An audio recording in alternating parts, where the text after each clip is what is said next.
ready to dive into a world where people are called numbers. Numbers? Yeah, so today we're tackling Yevgeny Zamyatin's We, Yeah. a novel way ahead of its time. Yeah. You've shared some intriguing excerpts, Wow. including pieces of the main text, those records from D503, and Okay. even that foreword. Of course, yeah. Get ready, because Zamyatin throws us right into the heart of the one state, a society where everything's meticulously controlled. It's fascinating how We, written in the early 1920s, reflects the turmoil of that era. Zamyatin, having lived through the Russian Revolution, uses the one state to explore the allure and terror of absolute order. Okay, so let's unpack this. Okay. Our narrator, D503, is this mathematician totally gung-ho about the one state, at least initially. He's tasked with documenting the creation of the Integral, a spaceship meant to spread their ideology. Okay. You can practically hear the gears turning in his head, can't you? Absolutely. Yeah. What's intriguing is how Zamyatin uses D503's meticulous, almost engineer-like descriptions to highlight the stark contrast between the one state's emphasis on logic and reason and the chaotic nature of human emotion, which they try so desperately to suppress. And Zamyatin would have known a little something about that. He would. He had engineer himself. Exactly. Remember, Zamyatin himself was a naval engineer. Right. And D503 starts having these vivid dreams, these flashes of emotion that completely throw him. Okay. It's like he's getting a glimpse of what it means to actually feel something. Yeah. Something beyond the rigid control of the one state. And it's precisely these cracks in D503's carefully constructed facade that make We so compelling. Okay. As you delve deeper into the excerpts you've shared, you'll notice how these seemingly insignificant cracks gradually widen, eventually shattering the very foundation of his beliefs. And then enters I-330. She throws a wrench into everything. Oh, she does. This mysterious, alluring woman Yes. challenges every single norm of the one state. Wow. She introduces D503 to forbidden art, music, even smoking. It's like she's a walking embodiment of everything the one state fears: individuality, free will, and the unknown. And notice the setting for their encounters. The ancient house. Okay. This building, a relic from the past, filled with unorganized art and furniture, becomes a powerful symbol of the world the one state has tried so desperately to erase. And it clearly has an impact on D503. It does. He's drawn to it. Yeah. Even if he can't quite articulate why, it's as if some part of him recognizes the beauty and humanity in those chaotic, seemingly illogical objects. Exactly. And this is where Zamyatin's use of symbolism is so masterful. The ancient house becomes a space where D503 can explore these newfound feelings. These forbidden desires that are slowly awakening within him. And we see this internal struggle come to a head with the whole pink checks situation for intimacy, right? The one state controls every minute of their lives, even something as personal as sex. It's true. It's almost comical how D503 initially dismisses I-330's advances because their designated day isn't for another 2 days. Precisely. Real. The pink checks perfectly encapsulate the one state's absolute control over its citizens' lives, even their most private experiences. But for D503, this encounter highlights the stark contrast between the one state's sterile, calculated approach to intimacy and the raw, unpredictable nature of genuine desire. It's wild. You've also highlighted several passages about the green wall, this physical barrier separating the one state from the wild world beyond. Yes. What's the significance of that wall, both literally and symbolically? Well, the green wall is more than just a physical barrier. It represents the mental and emotional walls the one state erects to control its citizens.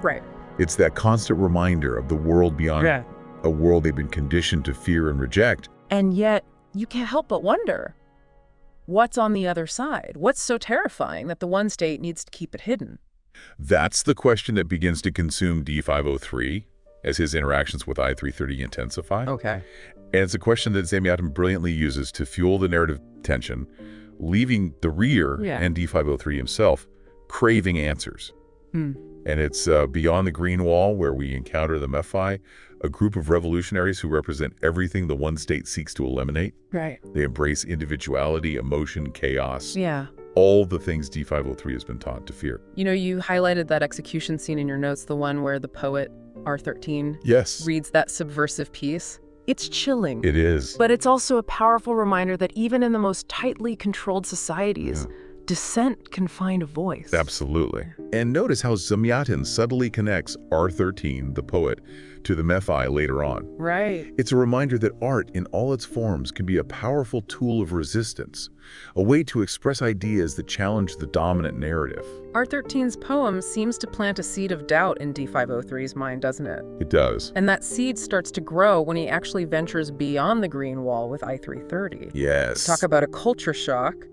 He encounters this untamed world of nature, Right. a stark contrast to the sterile, artificial environment he's always known. It's a sensory overload for D503, this explosion of colors, sounds, and smells. Yeah. And this is where Zamyatin's use of sensory details is so effective. Right. He doesn't just tell us about D503's experience. Right. He makes us feel it, Right. allowing us to experience the world beyond the wall through D503's own evolving perspective.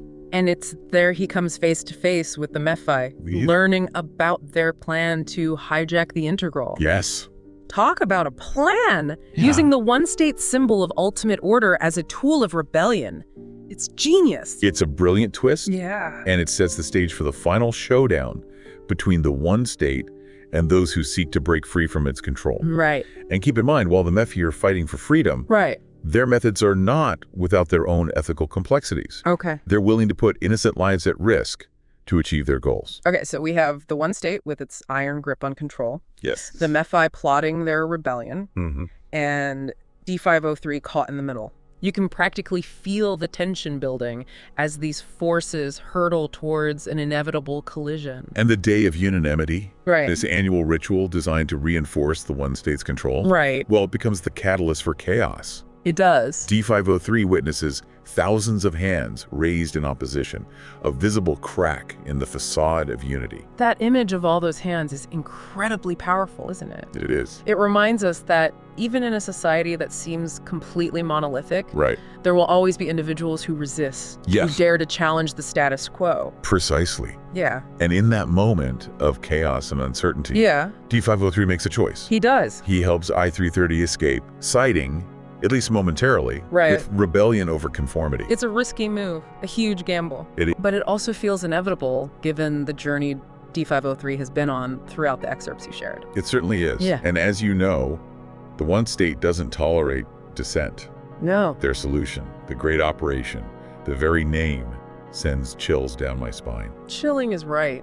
Yeah. The way Zamyatin describes this procedure, the surgical removal of imagination, is bone-chilling. Mm-hmm. It's like they're treating free will and individuality as diseases to be eradicated. And the truly terrifying thing is how they frame it as a form of healing, Right. as if removing a person's capacity for independent thought is somehow beneficial, Right. even desirable. It's a stark reminder of the power of language to manipulate and control. It is. And it really makes you think about the fine line between order and oppression, doesn't it? It certainly does. Yeah.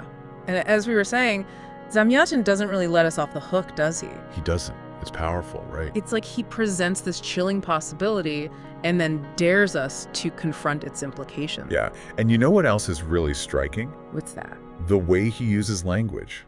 The way he describes the procedure. It's almost clinical, isn't it? It is, and that's what makes it so unsettling. Right. Because it highlights the seductive nature of this kind of thinking. Right, like it's a solution, not a problem. Exactly. It's a tough pill to swallow, especially given D503's initial skepticism. Right. He starts out questioning everything. He does. And yet he's ultimately seduced by the one state's promises of happiness and stability. And that's the tragedy, isn't it? It is, and it makes you wonder what happens next. Right. What happens to him? What happens to I330? What happens to the one state itself? Zamyatin leaves us with more questions than answers.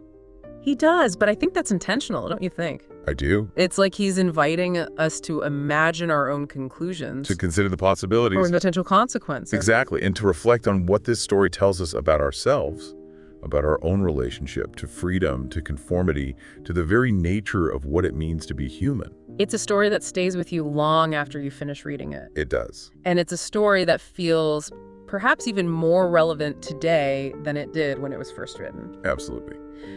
So, as we wrap up this deep dive into Zamyatin's We? Yeah. Let's remember that the future isn't some predetermined destination. It isn't. It's a choice, a constant process of becoming. That's a great way to put it. And it's up to each of us to decide what kind of future we want to create. I completely agree. That's all the time we have for this deep dive. But the conversation doesn't end here. It doesn't. Keep those gears turning, keep questioning, keep exploring. And keep reading. Absolutely. There's a whole world of dystopian literature out there waiting to be discovered. And who knows, you might just find that the future is more in your hands than you think. I think you're right. Until next time.